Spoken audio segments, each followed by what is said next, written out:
আসসালামু আলাইকুম রহমতুল্লাহি ওবারাকাতু।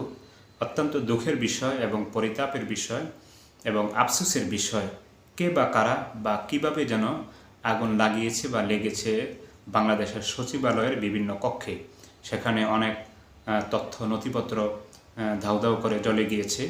দীর্ঘ সময় চেষ্টার পর সেখানের আগুন নিয়ন্ত্রণে এনেছে এবং যারা ফায়ার সার্ভিস কর্মী তাদের মধ্যে থেকেও একজন অ্যাক্সিডেন্ট হয়ে মারা গিয়েছে এবং অনেকে হতাহত হয়েছে। আমরা তাদের জন্য দ্রুত সুস্থতা কামনা করি এবং যিনি মারা গিয়েছেন তার জন্য জান্নাত নসিব হয় সেই দোয়া করি। কে বা কারা আগুন লাগিয়েছে সেটা আল্লাহ পাক ভালো জানে, যেহেতু এখনও কোনো ধরনের সঠিক তথ্য পাওয়া যায়নি। আমরা একদল আরেক দলকে, এক ব্যক্তি আরেক ব্যক্তিকে দোষারোপ করতেছি, কাদা ছোড়াছড়ি করতেছি, যাতে এই কাদা ছোড়াছড়ির মাধ্যমে, দোষারোপের মাধ্যমে সঠিক ঘটনা এটা মরে না যায়, নিপাত না যায় এবং হাইডে চলে না যায়, সেদিকে খেয়াল রাখতে হবে। তবে মনে রাখতে হবে রাসূল করিম সাল্লাল্লাহু আলাইহি ওয়াসাল্লামের একটি গুরুত্বপূর্ণ হাদিস। দেখেন, আমরা অনেকে খুশি হচ্ছি যারা এই সরকারের বিরুদ্ধে, আগুন লাগছে ভালোই হয়েছে, আবার যারা এই সরকারের পক্ষে তারা বেজার যে ক্ষতি হলো, নষ্ট হলো। আর যারা সরকারের বিরুদ্ধে তারা বল ব্যর্থতা। যাই হোক, সকলের জন্য আমি হাদিসটি বলছি, যাহা প্রিয় নবী সাল্লাল্লাহু আলাইহি সাল্লাম বলেছেন যে আল মাকরু ওয়াল খেদাআতু ওয়া সাহিবুহুমা ফিন্নার।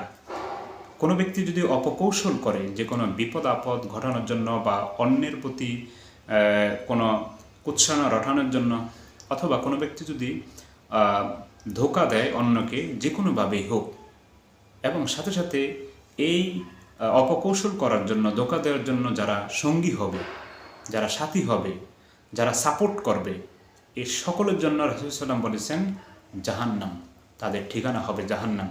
তাই সরকারের পক্ষে হন অথবা বিপক্ষে হন, এই দুর্ঘটনায় অবশ্যই এখানে আমাদের দুঃখিত হওয়া দরকার। এটাই নিয়ম ইসলামের। এবং যারা মারা গিয়েছে তাদের জন্য দোয়া করার দরকার, যাতে আল্লাহ রাব্বুল আলামিন তাদেরকে ক্ষমা করে দেন। তাই সুপ্রিয় দর্শক, আমরা যদি সত্যিকারের মুসলমান হই, তাহলে এখানে যেই ক্ষতি হয়েছে আমরা দোয়া করি যেই ক্ষতিপূরণ আল্লাহ রাব্বুল আলামিন করে দেখ।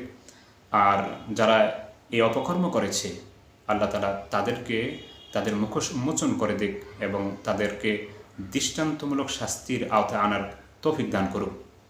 তাই সুপ্রিয় দর্শক, আসুন আমরা দিন মানি, হাদিস মানি, ইমানের সাথে চলি, একে অপরের সাথে কাঁধে কাঁধ মিলিয়ে মহব্বতের সাথে চলি। আমিন। আসসালামু আলাইকুম।